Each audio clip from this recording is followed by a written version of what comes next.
¿Alguna vez te has preguntado qué sucede cuando las palabras más crueles de un hombre, destinadas a sepultar la dignidad de su exesposa, se convierten en el chiste más grande de la alta sociedad madrileña? Esta no es una fantasía de Hollywood, es una historia escalofriantemente real.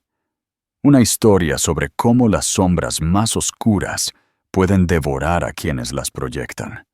Y en tan solo una semana, el mundo de un magnate se derrumbaría por completo, cuando la mujer a la que creía haber borrado apareció en la portada de El Aristócrata, con un hombre cuyo nombre podía comprar y vender todo su imperio.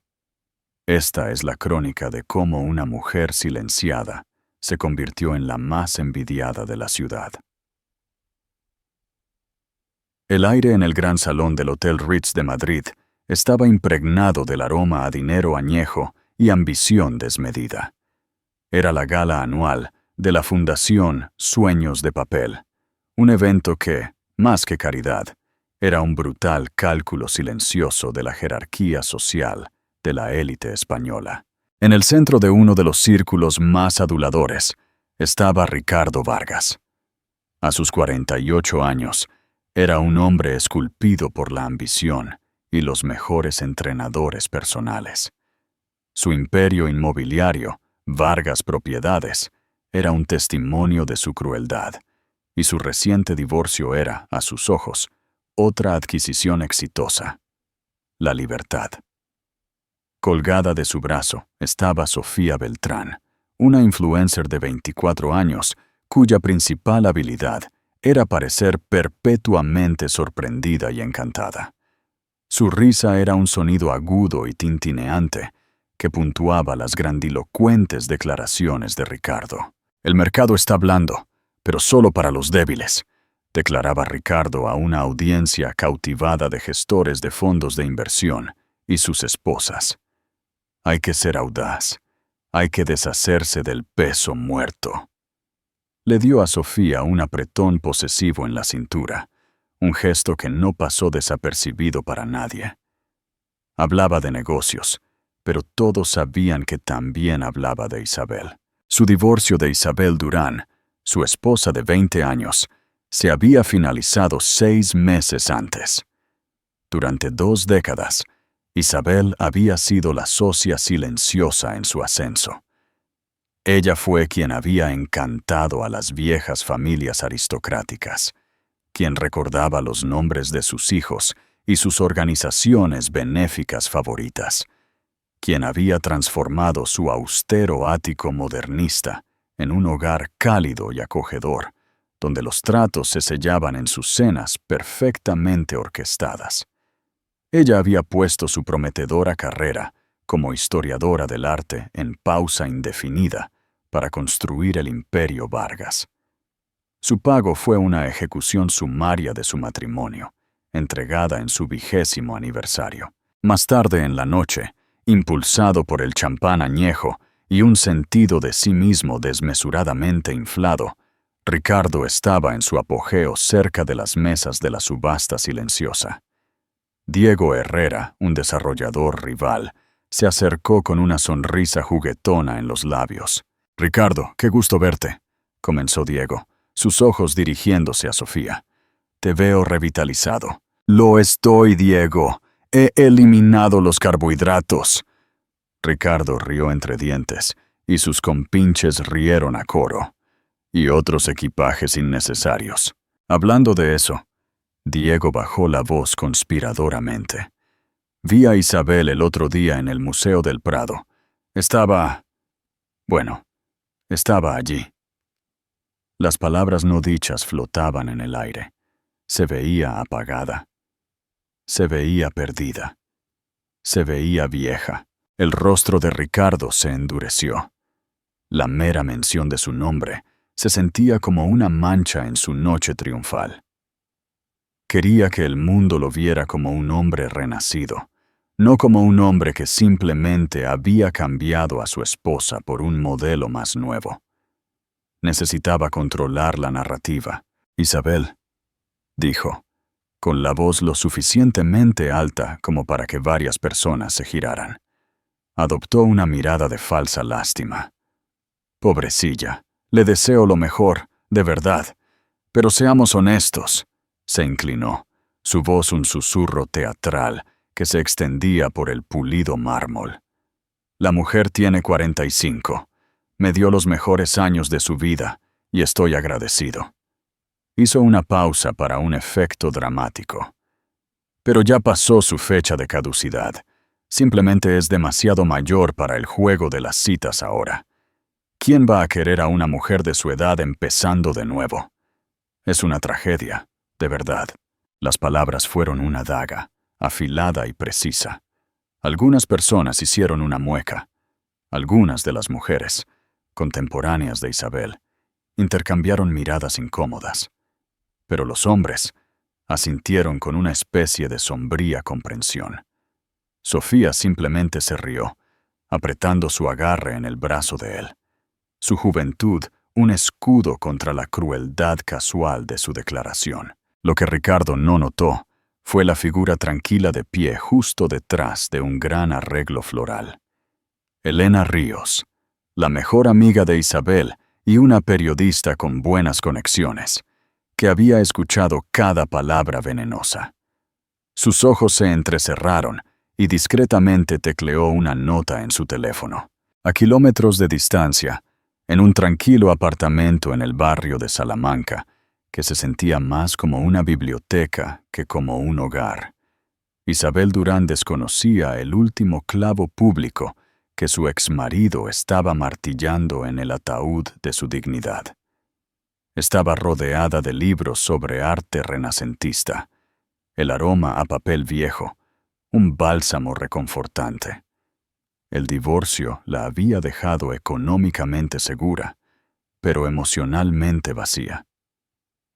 Había pasado 20 años orbitando alrededor de Ricardo, su propia luz atenuada para que la suya brillara más. Ahora, en la oscuridad repentina, se sentía invisible. Su teléfono vibró. Era Elena. «Isa, ¿estás sentada?» La voz de Elena estaba tensa de furia. «Siempre estoy sentada estos días», respondió Isabel con una risa débil. «¿Qué pasa?» Elena relató la conversación palabra por brutal palabra. Isabel escuchó en silencio, su mano apretando el reposabrazos de su silla tan fuerte que sus nudillos se pusieron blancos. Cada sílaba era un golpe físico. Pasó su fecha de caducidad. Demasiado vieja para salir. Una tragedia.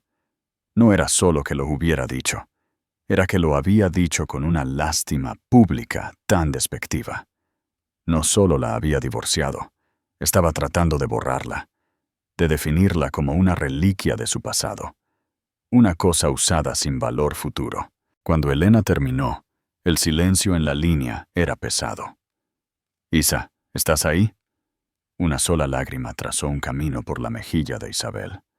No estaba triste. La tristeza había sido un dolor sordo durante meses. Esto era algo nuevo. Esto era una rabia fría y clarificadora. «Estoy aquí, Elena», dijo, su voz sorprendentemente firme. «Gracias por decírmelo. ¿Qué vas a hacer?» Isabel miró alrededor de su apartamento, a los libros que eran sus únicos compañeros, al reflejo en la ventana oscura de una mujer que apenas reconocía. Ricardo había construido su mundo sobre la percepción. Él creía que había diseñado su imagen pública como una mujer lamentable y olvidada. «Voy a cambiar la narrativa», dijo, las palabras sintiéndose como una promesa. «Él cree que soy invisible. Está a punto de descubrir qué sucede cuando una mujer no tiene nada que perder». No sabía cómo. No tenía un plan. Pero por primera vez en mucho tiempo, la mujer que había sido definida por su marido durante 2 décadas sintió los primeros atisbos de la persona que solía ser. Una mujer de intelecto, pasión y una voluntad de hierro, que simplemente había estado inactiva, no muerta. La tragedia no era su edad. La tragedia era que alguna vez había creído que su valor estaba ligado a él. Y ese era un error que nunca volvería a cometer. ¿Crees que Isabel podrá cambiar la percepción que Ricardo ha creado sobre ella? ¿Cómo crees que lo hará? Déjanos tus comentarios. Los días siguientes a la llamada de Elena fueron un torbellino de furia silenciosa. La rabia de Isabel no se manifestó en gritos o lágrimas, sino en una energía tensa y concentrada que vibraba justo debajo de su piel. El mundo exterior se sentía hostil. Cada vez que salía de su apartamento, imaginaba a la gente mirándola con la misma lástima que Ricardo había proyectado. Lo veía por todas partes, su rostro engreído en la portada de una revista de negocios en un kiosco, su nombre en una nueva urbanización de lujo por la que pasaba al caminar. Era ineludible. Elena, siempre la leal general, intentó animarla. «Tenemos que sacarte de ahí, Isa. Vamos a ese nuevo bar de cócteles en el barrio de las letras. Está lleno de artistas y escritores, no de esos buitres financieros con los que se juntaba Ricardo». «¿Y para qué, Elena?», preguntó Isabel con desgana, pasando las páginas de un libro sobre las obras de Artemisia Gentileschi. «Para exhibirme como una yegua de premio, esperando que alguien note que no estoy del todo lista para la fábrica de pegamento». «Basta. Deja de hablar como él», regañó Elena suavemente. «Sus palabras son veneno. No lo bebas. Es difícil cuando lo ha vertido en el suministro de agua de la ciudad». A pesar de los esfuerzos de su amiga, Isabel se retrajo aún más en su caparazón. Se sentía como un fantasma, rondando la vida que una vez tuvo. El acuerdo de divorcio había sido generoso, pero el dinero se sentía como una indemnización por un trabajo largo e ingrato.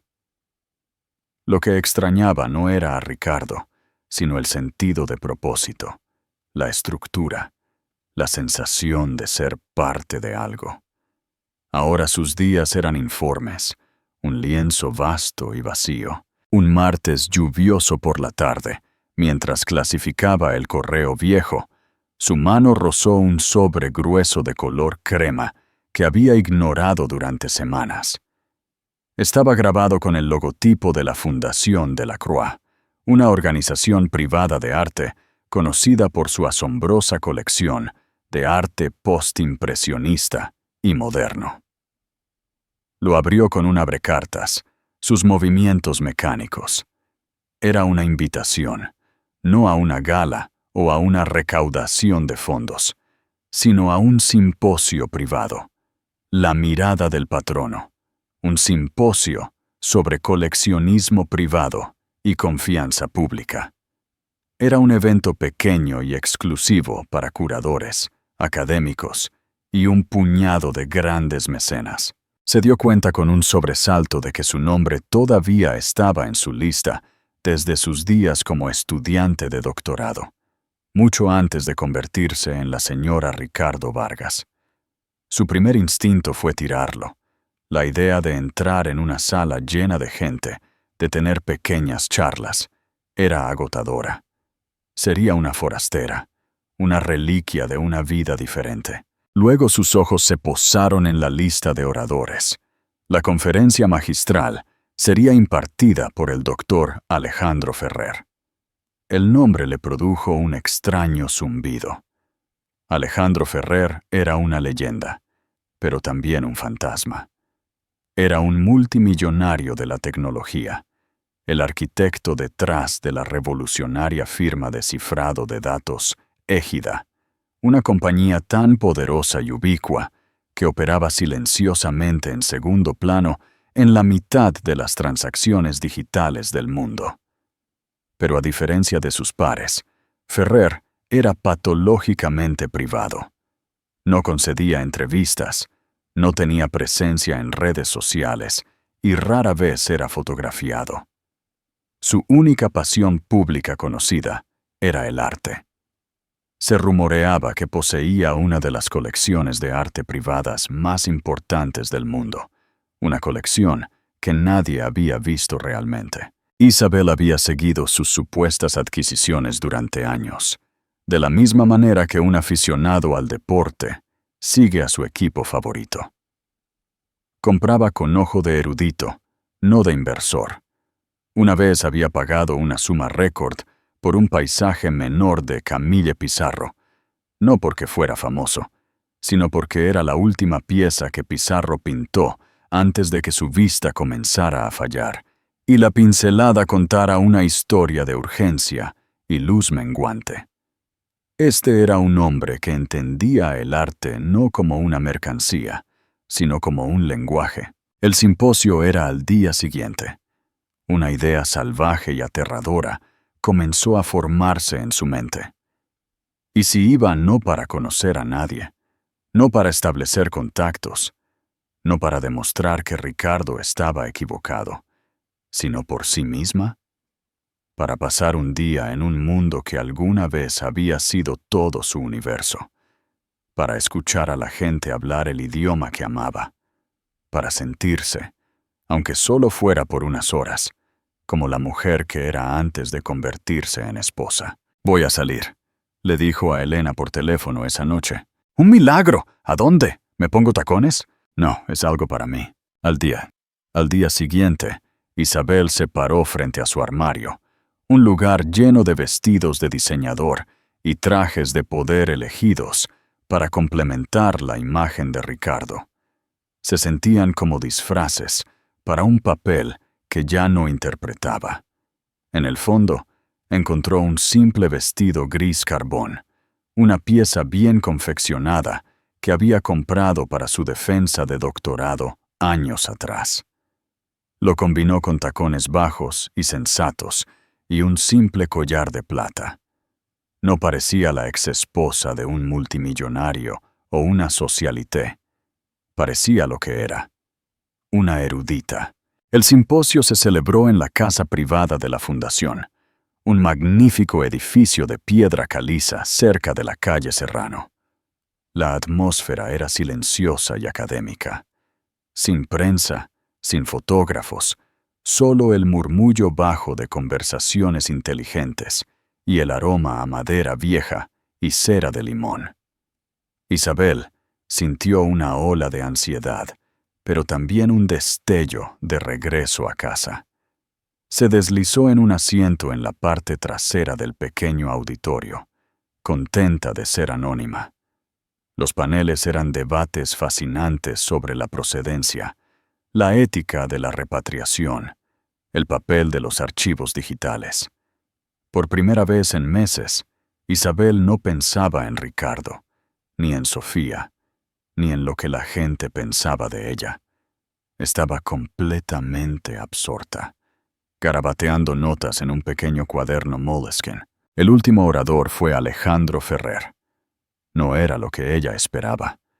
Era alto y delgado, quizás de unos 50 años, con el cabello plateado en las sienes y unos ojos que parecían absorber todo a su alrededor. Llevaba una sencilla chaqueta de tweed oscuro, sin corbata. No habló desde un podio, sino que caminó lentamente por el escenario, su voz tranquila y mesurada. Su charla fue brillante. Habló del arte como una forma de datos, un repositorio de la experiencia humana, la emoción y la historia que era más complejo y valioso que cualquier código digital. Argumentó que los coleccionistas no eran dueños, sino custodios, con el deber de preservar y eventualmente compartir. Durante la sesión de preguntas y respuestas, un curador del Museo Reina Sofía hizo una pregunta sobre un boceto de Modigliani recientemente descubierto y disputado. El consenso de los expertos era que era una falsificación inteligente. Antes de que Ferrer pudiera responder, Isabel sintió un tirón irresistible. Sin siquiera pensarlo, levantó la mano. Un moderador, sorprendido de ver una mano en la última fila, Le hizo un gesto. «Disculpe, Dr. Ferrer», comenzó, su voz más clara de lo que esperaba. Aunque el craquelado es inconsistente con la preparación típica del lienzo de Modigliani de la época, ¿alguien ha analizado la composición de pigmentos del dibujo subyacente? Su trabajo temprano en Livorno, antes de mudarse a París, a menudo usaba una tierra de siena tostada específica, que se molía con un contenido de aceite de linaza más alto de lo habitual. Crea una firma química muy particular que sería casi imposible de replicar para un falsificador, a menos que también fuera un historiador de materiales. La sala quedó en silencio.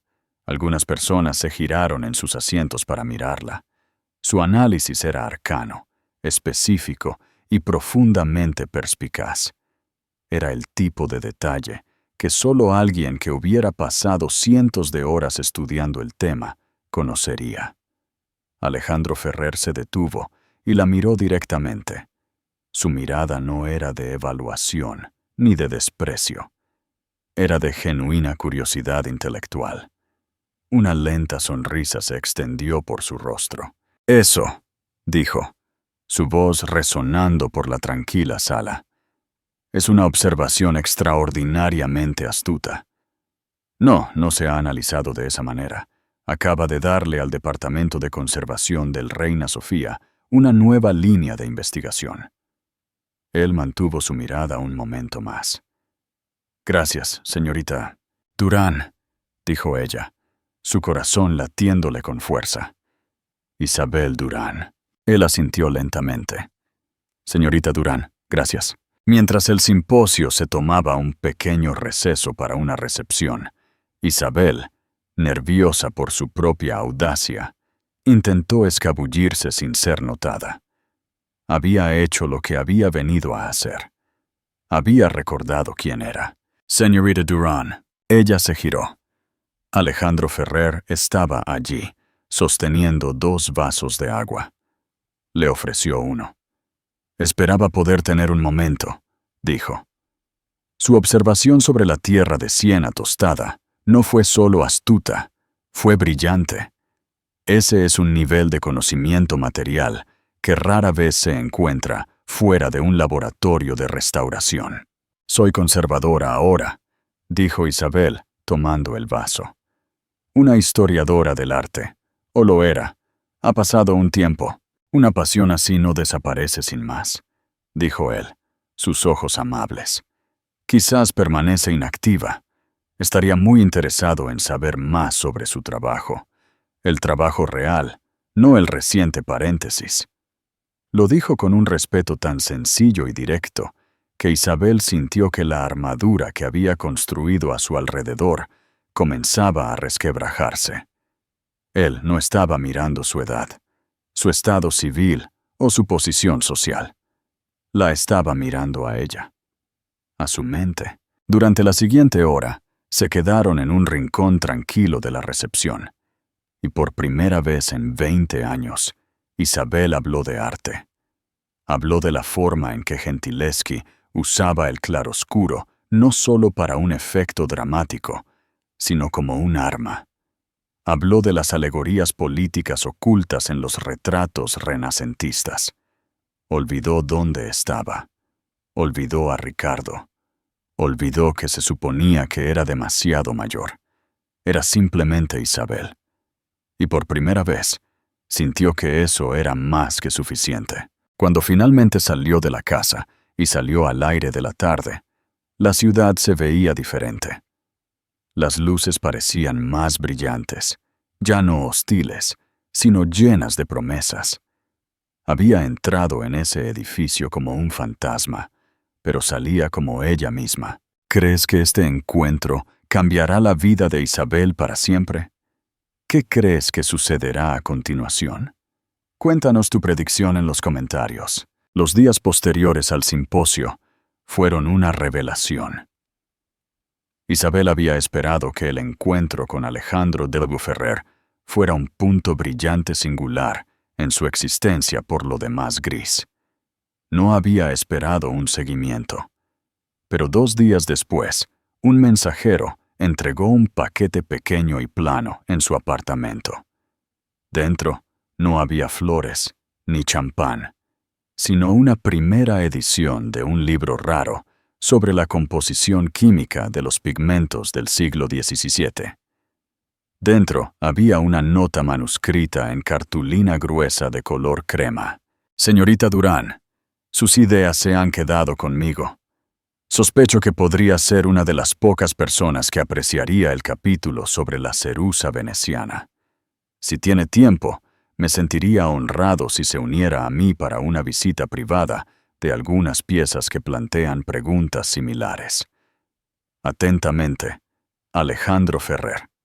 Había incluido un número privado. La mano de Isabel tembló al sostener la tarjeta. Esto no era una cita, no en el sentido tradicional.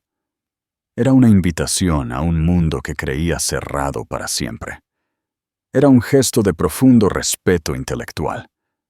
Llamó al número. Su primera cita no fue en un restaurante de moda o un club llamativo. Él envió un coche discreto a recogerla y la llevó no a un museo público, sino a un almacén sin marcar y con clima controlado en las afueras de la ciudad. Dentro había una galería privada que le quitó el aliento. Era un museo de uno solo. Los lienzos de Rothko sangraban color en una pared. Una escultura de Giacometti se alzaba inquietantemente en el centro de la sala, y un tríptico de Francis Bacon gritaba silenciosamente desde otra.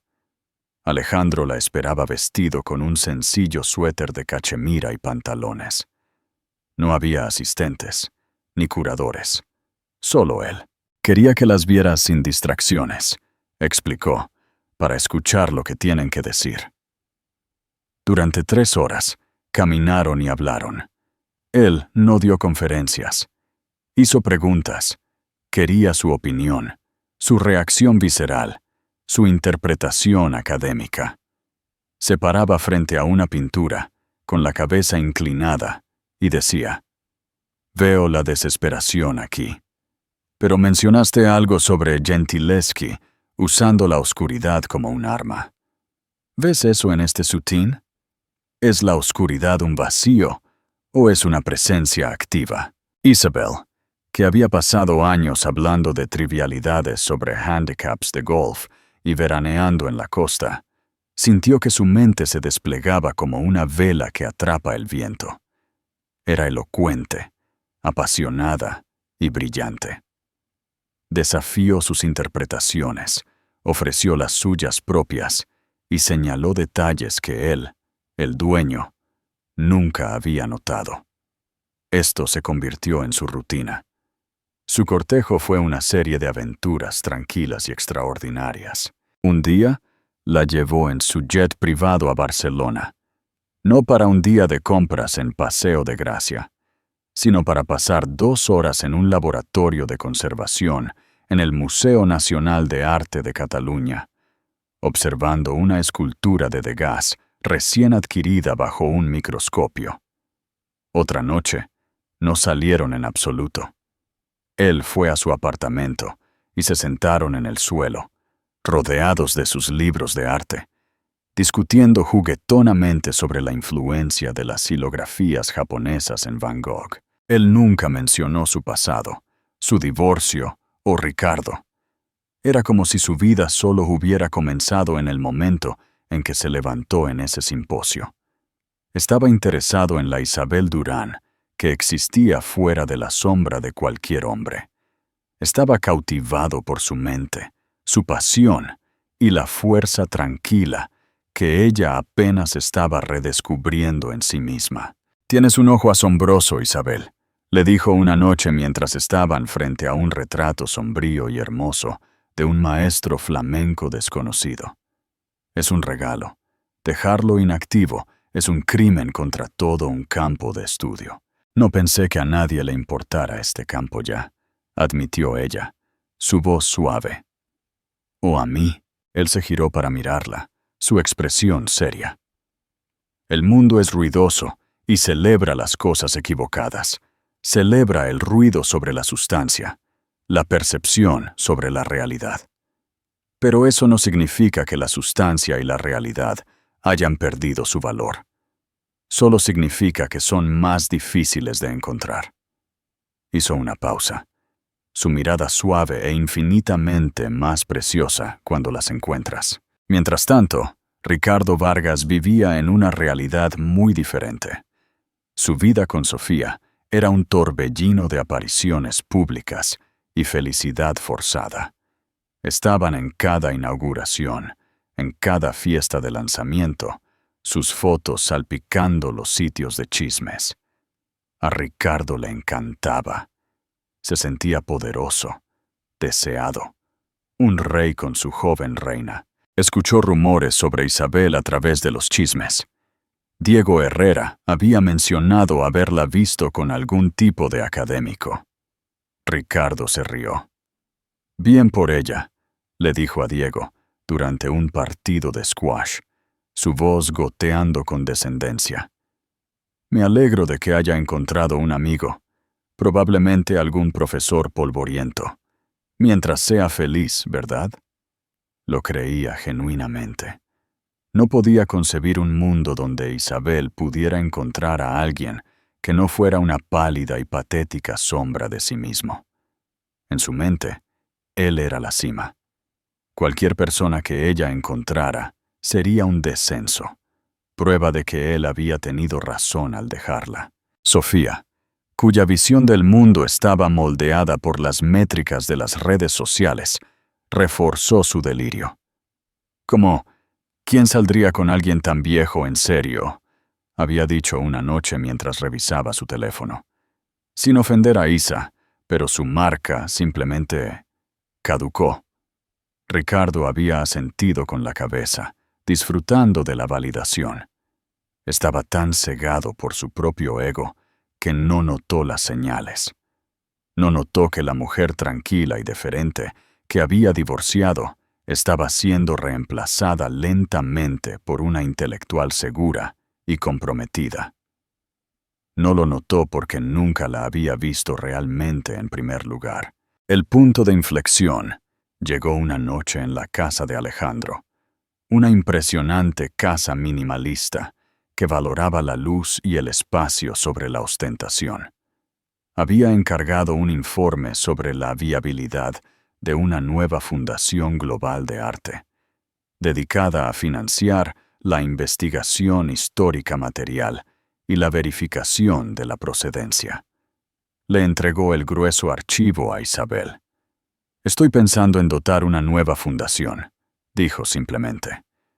«Creo que podría cambiar la forma en que protegemos y entendemos el arte, pero una fundación solo es tan buena como la persona que la dirige». La miró directamente. «Quiero que seas su directora, Isabel. Yo proporcionaré el capital. Tú la visión. Tendrías autonomía total». Isabel se quedó sin palabras. No era solo una oferta de trabajo, era una restauración. Era él, entregándole las herramientas para reconstruir la parte de su vida que se había visto obligada a abandonar. Las lágrimas brotaron de sus ojos, pero por primera vez en un año eran lágrimas de abrumadora gratitud. «Alejandro, no tienes que responder ahora», dijo él amablemente. «Pero debes saber que te veo, Isabel Durán, y creo que eres extraordinaria». Más tarde esa noche, mientras estaban en su terraza con vistas a la ciudad, él tomó suavemente su mano. No era el agarre posesivo de Ricardo, sino una presencia cálida y firme. «Hay otra razón por la que quiero que dirijas la fundación», dijo, su voz un murmullo bajo contra el zumbido de la ciudad. «Haría mucho más fácil coordinar nuestros horarios, asumiendo que estarías dispuesta a casarte conmigo». El corazón de Isabel se detuvo. No fue una propuesta grandiosa y dramática. Fue tranquila, segura y completamente sincera. Fue una propuesta de un hombre que quería una compañera, no una posesión. No le estaba pidiendo a la mujer que dirigiera su hogar. sino a la mujer que dirigiría una fundación global. Le estaba pidiendo a ella. Miró su rostro, iluminado por las luces de la ciudad, y vio su futuro. No se trataba del dinero o el estatus. Se trataba de respeto. Se trataba de ser vista. Sí, susurró ella. Sí, Alejandro, me casaré contigo. Sellaron su compromiso, no con una selfie de anillo de diamantes para Instagram, sino con un brindis tranquilo con champán, su conversación girando inmediatamente hacia los emocionantes planes para su futuro y para la fundación. Eran un equipo. Ninguno de ellos pensó en Ricardo Vargas, pero en otra parte de la ciudad, los engranajes del destino estaban girando, preparándose para una revelación que destrozaría el mundo cuidadosamente construido de un hombre y expondría el vacío en su centro. El tranquilo cortejo había terminado. La tormenta estaba a punto de estallar. ¿Qué crees que le pasará a Ricardo ahora que Isabel está a punto de casarse con Alejandro Ferrer? ¿Crees que esta historia tendrá un giro inesperado? La semana siguiente comenzó como cualquier otra para Ricardo Vargas. Se despertó en su estéril ático con paredes de cristal, Sofía aún dormida a su lado, su rostro aplastado contra una funda de almohada de seda. Llevó a cabo su rutina matutina con la precisión de una máquina. Un baño frío, un batido de proteínas personalizado y un escaneo de las noticias financieras en su tableta. Estaba en la cima del mundo, y lo sabía. Un importante acuerdo para desarrollar una nueva torre de lujo en el oeste de la ciudad estaba a punto de completarse. Un acuerdo que cimentaría su legado como uno de los principales desarrolladores de la ciudad. Llegó a su oficina en Vargas Propiedades, un monumento de acero y ego en el centro de la ciudad, sintiéndose invencible. Su asistente, una joven nerviosa llamada Carla, lo saludó con su expreso habitual. «Buenos días, señor Vargas. Su reunión de las 10 con la Junta de Urbanismo está confirmada». «Excelente, Carla. ¿Algún incendio que deba apagar?», preguntó, dirigiéndose a su oficina de la esquina. «No, señor. Todo está tranquilo». Pero todo no estaba tranquilo. En los kioscos de Madrid, una historia diferente estaba surgiendo. No estaba en la portada de La Expansión o en las columnas de chismes de El Mundo. Estaba en la portada de El Aristócrata, una revista sofisticada e influyente leída por el dinero viejo y los verdaderamente poderosos. Era el tipo de revista en la que Ricardo quería desesperadamente estar, pero nunca lo lograba. Preferían la sustancia al brillo. La portada era una obra maestra de elegancia discreta. Era una fotografía en blanco y negro, tomada por un fotógrafo de renombre mundial. En ella, Isabel Durán se reía, no una risa posada y consciente, sino una de alegría genuina y sin adulterar. No llevaba un vestido de gala, sino un simple y elegante suéter de cachemira. Su cabello estaba suelto, y su rostro, el rostro de una mujer de 45 años, estaba luminoso. Su mano descansaba sobre el brazo de un hombre que estaba sentado a su lado. Su propia expresión de tranquila y profunda adoración. Ese hombre era Alejandro Ferrer. El titular, en negrita y letra clásica, decía: «Silencio roto. El enigmático Alejandro Ferrer sobre el amor, el arte y la mujer que lo cambió todo», anunciando su compromiso con la erudita Isabel Durán. El primer temblor de la caída de Ricardo no ocurrió en su oficina, sino en el exclusivo club deportivo donde su rival, Diego Herrera, estaba desayunando después de hacer ejercicio. Herrera se atragantó con su tostada de aguacate cuando sus socios deslizaron la revista sobre la mesa. Sus ojos se abrieron primero con incredulidad y luego con pura y no adulterada schadenfreude. Inmediatamente tomó una foto de la portada con su teléfono. El mensaje de texto llegó al teléfono de Ricardo justo cuando se sentaba para su reunión. Era de Herrera. Sin palabras, solo la foto de la portada de la revista. Ricardo la miró fijamente. Su cerebro no podía procesar la imagen. Isabel, riendo entrecerró los ojos. Al principio, no reconoció al hombre. Parecía un profesor universitario. Luego leyó el titular. Alejandro Ferrer. El nombre lo golpeó como un golpe físico. Alejandro Ferrer, el recluso dios de la tecnología. El hombre cuyo patrimonio neto se rumoreaba que estaba en el rango de las 12 cifras, un número que hacía que la considerable fortuna de Ricardo pareciera calderilla. No era posible. Esto tenía que ser una broma sofisticada. Isabel, su exesposa académica y ratón de biblioteca, a quien había compadecido públicamente por ser demasiado vieja para salir, estaba comprometida con uno de los hombres más ricos, más privados y más respetados del planeta. «Señor Vargas», dijo uno de los funcionarios de urbanismo, mirándolo con preocupación. «¿Está bien?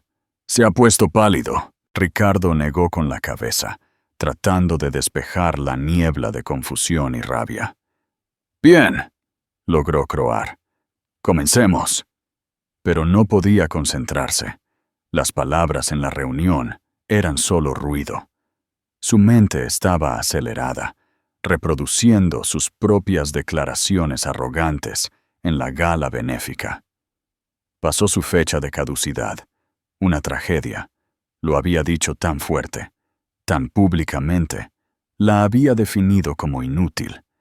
Y ahora ella estaba en la portada de El Aristócrata. No como una figura trágica, sino como la pareja elegida de un hombre que personificaba el valor. La noticia se extendió por los círculos de élite de la ciudad, como un reguero de pólvora. Los teléfonos zumbaban desde el barrio de Salamanca hasta la Gran Vía. La historia era irresistible. No se trataba solo de la asombrosa mejora en la riqueza. Era la justicia poética de todo. Todos habían escuchado las crueles palabras de Ricardo. Todos lo habían visto alardear de su joven novia. Ahora, las tornas no solo habían cambiado, sino que habían sido lanzadas a la órbita. Para cuando Ricardo regresó a su oficina, la atmósfera había cambiado. La deferencia habitual de su personal ahora estaba teñida de algo más, una mezcla de conmoción, lástima y una curiosidad mórbida. Carla no podía mirarlo a los ojos. «Retengan todas mis llamadas», ladró, cerrando de golpe la puerta de su oficina. Abrió su computadora portátil y encontró el artículo en línea. Fue peor de lo que podría haber imaginado. No era un simple anuncio. Era un perfil bellamente escrito que detallaba el brillante pasado académico de Isabel y su mente aguda y perspicaz. Citaba extensamente a Ferrer. «Isabel posee una claridad de pensamiento y una pasión por la verdad que es excepcionalmente rara», se citó a Ferrer. «El mundo está lleno de gente que grita. Ella es una de las pocas que sabe escuchar, que sabe ver.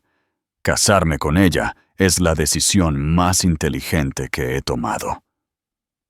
El artículo continuó anunciando la formación de la Fundación de las Artes Ferrer Durán, con Isabel Durán, nombrada su directora inaugural, dotada con un fondo inicial de 500 millones de euros. Ricardo sintió que el aire abandonaba sus pulmones.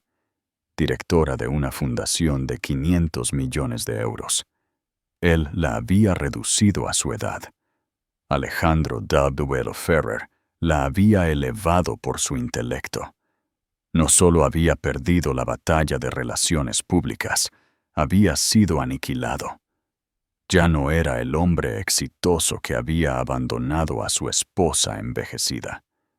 Ahora era el idiota que había dejado escapar un tesoro incalculable. Era el chiste. Sonó su teléfono personal. Era Sofía, su voz un chillido de pánico. Ricardo, ¿lo has visto? Todos me están enviando mensajes. Jessica de mi clase de yoga me envió la portada. ¿Es real? ¿Tu exesposa realmente se casa con ese tipo? ¿El tipo que como que es dueño de Internet? Es una exageración, Sofía, espetó. Su paciencia se había agotado. Bueno, todo el mundo está hablando de eso, y están hablando de lo que dijiste en la gala. Ahora es súper incómodo para mí. Su preocupación no era por él, ni siquiera por Isabel. Era por su propia posición social, que se había ligado inextricablemente a la suya. De repente, ser la novia de Ricardo Vargas no era tan buena idea. Ya no era el poderoso vencedor, era el tonto cósmico. El golpe final llegó una hora después. Fue una llamada de su principal inversor en el proyecto de la Torre Oeste, una firma conservadora de dinero viejo. Ricardo, dijo el hombre, su voz fría y distante. Estamos viendo algunos comentarios preocupantes.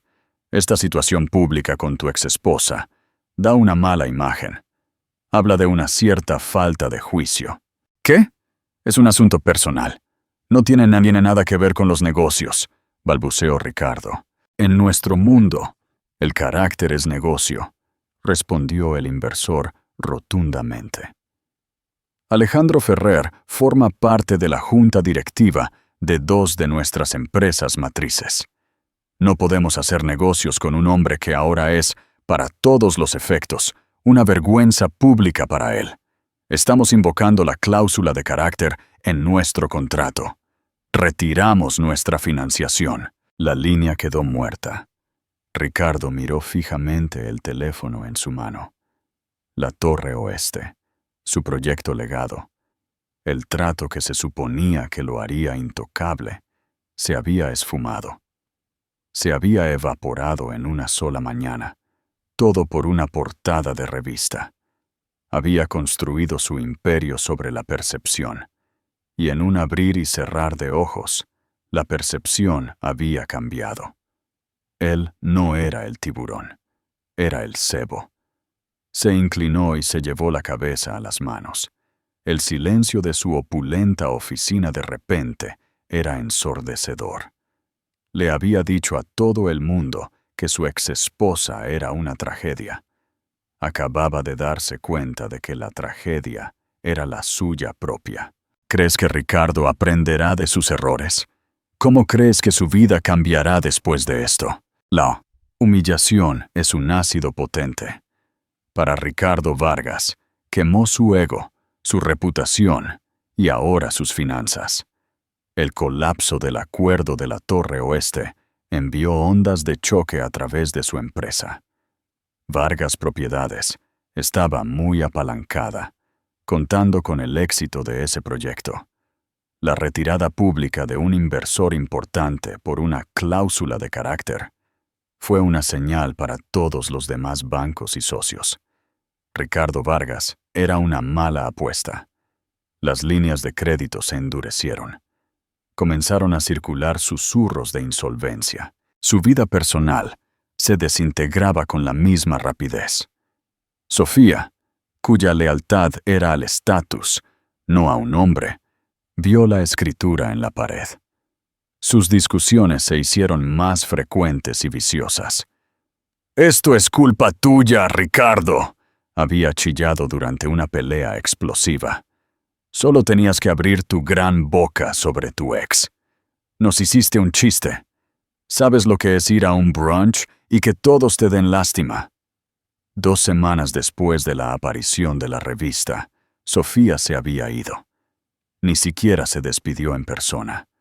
Solo un breve mensaje de texto antes de que una furgoneta de mudanzas vaciara silenciosamente sus pertenencias del ático.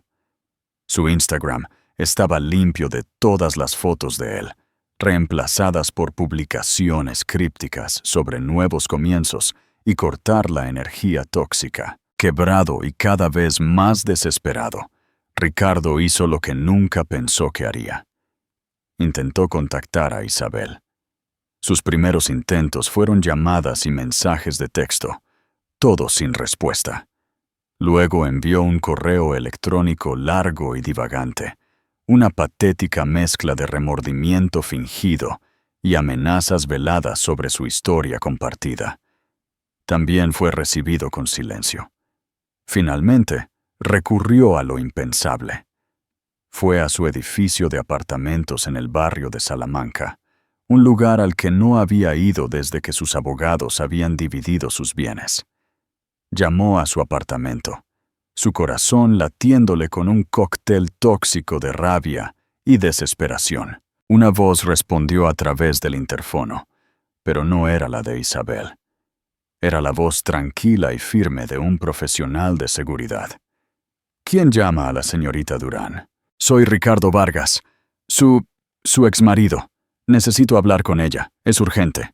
Hubo una pausa. La señorita Durán no acepta visitas. Por favor, abandone las instalaciones, señor Vargas. Solo dile que estoy aquí. Dile que necesito disculparme, gritó a la pequeña caja de metal. Si no se va, nos veremos obligados a llamar a la policía. Derrotado, Ricardo se tambaleó de vuelta a la calle. Estaba bloqueado. No solo de su edificio, sino de su vida. Del mundo de la respetabilidad que una vez había comandado. Miró hacia su ventana, imaginándola dentro, viviendo una vida que ahora le era completamente inaccesible. ¿Lo odiaba? ¿Disfrutaba de su caída? La verdad era que Isabel rara vez pensaba en él. Su vida estaba llena. Estaba inmersa en el lanzamiento de la fundación, reclutando una junta directiva de clase mundial y revisando propuestas de subvenciones de académicos de todo el mundo. Sus días eran un torbellino de reuniones, investigación y debate apasionado con Alejandro, quien no solo era su prometido, sino su compañero de debates intelectuales más entusiasta. Su felicidad no se construyó sobre la ruina de Ricardo. Se construyó sobre su propio redescubrimiento. La noticia de su colapso profesional y personal le llegó, por supuesto, a través de Elena, quien la entregó con una sombría satisfacción. Isabel sintió una tristeza distante y desapegada, como uno podría sentir al escuchar sobre la desgracia de un antiguo colega de un trabajo que hace mucho tiempo se terminó. Él era un capítulo de su vida que ahora estaba cerrado, y ella no tenía ningún deseo de volver a leerlo. Una noche, ella y Alejandro cenaban tranquilamente en casa. Isabel mencionó los fallidos intentos de Ricardo de contactarla. Parece que se está desmoronando, dijo, no con malicia, sino con una especie de observación clínica. Elena dijo que el acuerdo de la Torre Oeste fue el último clavo en el ataúd de su empresa. Alejandro bebió un sorbo de su vino, su expresión ilegible. Los principales inversores en ese proyecto, la firma matriz, es un grupo de capital privado llamado Inversiones Estrella del Norte. Valoran la discreción y el carácter por encima de todo. Me sorprende que actuaran tan rápido basándose en lo que era esencialmente un chisme de la alta sociedad, reflexionó Isabel. Alejandro dejó su vaso y la miró. No fue solo chismorreo, Isabel. Yo formo parte de la Junta Directiva de Inversiones Estrella del Norte. Isabel lo miró fijamente, las implicaciones asimilándose lentamente. Se sintió como una pieza de un rompecabezas encajando. Alejandro, ¿tú? No hice ninguna exigencia, dijo, su voz tranquila y precisa. Nunca lo haría. Tu venganza, si es que se puede llamar así, fue vivir una vida tan plena y feliz que él se volvió irrelevante. Esa fue tu victoria, y fue perfecta. Hizo una pausa, eligiendo sus palabras cuidadosamente. Sin embargo, en nuestra reunión trimestral de la Junta Directiva, surgió el tema de la exposición al riesgo de nuestra cartera. Simplemente compartí mi opinión, como miembro de la Junta, de que cualquier empresa asociada con un hombre que mostró un juicio tan profundamente deficiente, crueldad e inestabilidad pública como Ricardo Vargas era, por definición, un riesgo inaceptable. El carácter, como creo que le dijeron, es negocio. La Junta estuvo de acuerdo. Fue una decisión de negocio simple y lógica. Fue el giro. La caída de Ricardo no fue karma cósmico o mala suerte. Fue un jaque mate tranquilo, clínico y absolutamente devastador, ejecutado por un hombre que operaba en un nivel que Ricardo ni siquiera podía comprender. Alejandro no se había rebajado al nivel de Ricardo. Simplemente había operado desde el suyo propio, y al hacerlo, lo había borrado del tablero. No fue un acto de pasión. Fue un acto de consecuencia. Ella se acercó a la mesa y le tomó la mano. «Gracias», dijo suavemente. «¿Por qué?», preguntó él, sus ojos buscando los suyos. «Por ver una mala inversión y proteger tu cartera», respondió ella, una pequeña sonrisa de complicidad asomando en sus labios. Él le devolvió la sonrisa, una rara y amplia sonrisa que le arrugaba los ojos por las comisuras. El fantasma de Ricardo Vargas finalmente había sido exorcizado, no con un grito, sino con el cierre silencioso de un libro de contabilidad. Semanas después, Elena le envió a Isabel un enlace a un artículo de un tabloide. El titular era sensacional. Magnate inmobiliario en bancarrota, Ricardo Vargas, visto mudándose a un alquiler en las afueras de Madrid. La foto que lo acompañaba era granulada, mostrando a un Ricardo demacrado y sin afeitar, cargando una caja de cartón en una modesta casa adosada suburbana. Estaba solo. Isabel miró la foto del hombre que la había declarado vieja e inútil. Él había perseguido la juventud y la percepción, y había perdido todo lo de valor real.